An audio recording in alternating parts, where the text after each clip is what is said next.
पवार साहब ने, शरद पवार जी ने गेम करके उद्धव ठाकरे जी को हमसे बात दूर कर दिया। अब शरद पवार साहब सुप्रिया जी को मुख्यमंत्री बनना चाहते हैं। कोई लौटा दो मुझे बीते हुए दिन।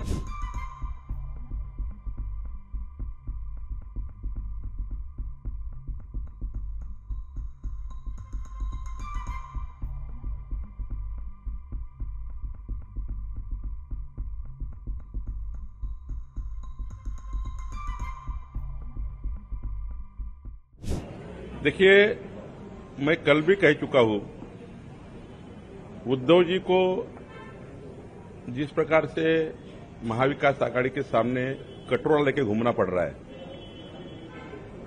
उनकी स्थिति मैंने अभी तक ऐसी देखी नहीं। पवार साहब को, शरद पवार जी को जो गेम करना था वो कर लिया। बीजेपी शिवसेना युति जो हिंदू हृदय सम्राट बाला साहेब ठाकरे जी ने मजबूत रखी थी, उन्होंने, पवार साहब ने, शरद पवार जी ने गेम करके उद्धव ठाकरे जी को हमसे बात दूर कर दिया। अभी उद्धव ठाकरे जी की उपयोगिता खत्म हो गई है उनके दृष्टि से। अब शरद पवार साहब सुप्रिया जी को मुख्यमंत्री बनना चाहते हैं। उद्धव जी की हालत, कांग्रेस से घर जाना, राष्ट्रवादी के घर जाना, शरद पवार जी के घर जाना, ये बन चुकी है।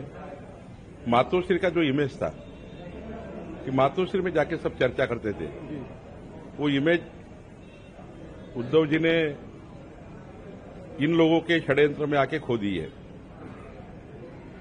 कांग्रेस कभी भी उद्धव जी को पसंद नहीं करेगी और मुझे लगता है उद्धव जी की हालत अभी ऐसी स्थिति है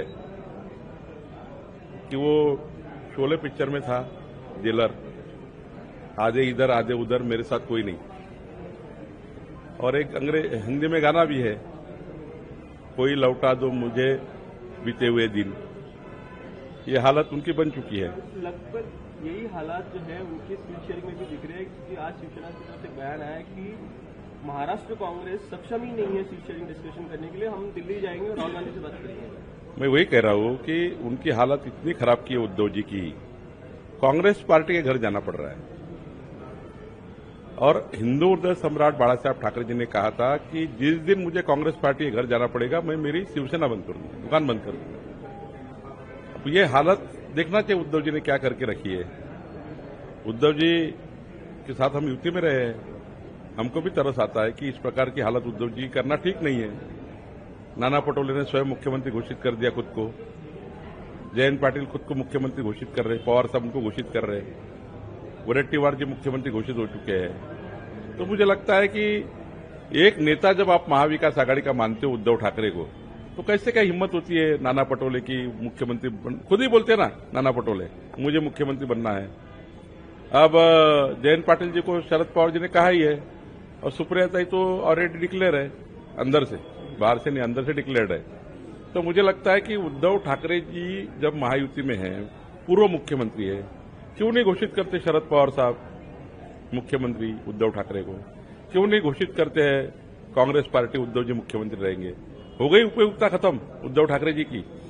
कर लिया आपने जो षड्यंत्र करना था बीजेपी के साथ, शरद पवार साहब ने बीजेपी के साथ जो षड्यंत्र करना था वो कर लिया पूरा। हमारी ये 25 साल की युति तोड़ दी उन्होंने, हम जवाबदार नहीं है। शरद पवार के गेम में उद्धव ठाकरे जी आ गए, ऐसा मुझे लगता है। सर, कोई दरवाजा या कोई खिड़की खुली है बीजेपी को? नहीं, मैं ऐसा आज कह नहीं सकता, लेकिन जिस प्रकार से उद्धव जी ने हमारे खिलाफ, जिस प्रकार से 2.5 साल मुख्यमंत्री बनने के बाद जिस प्रकार से शरद पवार साहब के गेम में आकर बीजेपी शिवसेना के गठबंधन का जो एक प्यार था, प्रेम था, पूरी तरह से निस्तानाबूद कर दिया है। अब मुझे पवार साहब ने उद्धव ठाकरे जी को फंसाया है, कांग्रेस ने उद्धव ठाकरे को फंसाया है, हमने उनको कभी नहीं फंसाया। उद्धव, आप निकालेंगे उनको इस जाल से? नहीं, वो आज तो महाराष्ट्र की जनता तय करेगी। एक आखिरी सवाल, संजय राउत कह रहे, उनका वापस से वही बयान है कि सीबीआई, ईडी ये बीजेपी की ABC टीम है। बहुत साल हो गए उसको, बहुत साल हो गए संजय राउत के कहते कहते, लोकसभा में चल गया झूठा बोलना। अब वो बातों से लोग कुछ मायना रखते नहीं है। बात चाहिए लोगों को विकास की। महाराष्ट्र का विकास जो कर सकता है वो महायुति कर सकती है, डबल इंजन सरकार कर सकती है। मोदी जी 5 साल प्रधानमंत्री है, तो प्रधानमंत्री और मोदी जी का और केंद्र सरकार का पूरा फायदा राज्य को मिले, ये भावना जनता की है।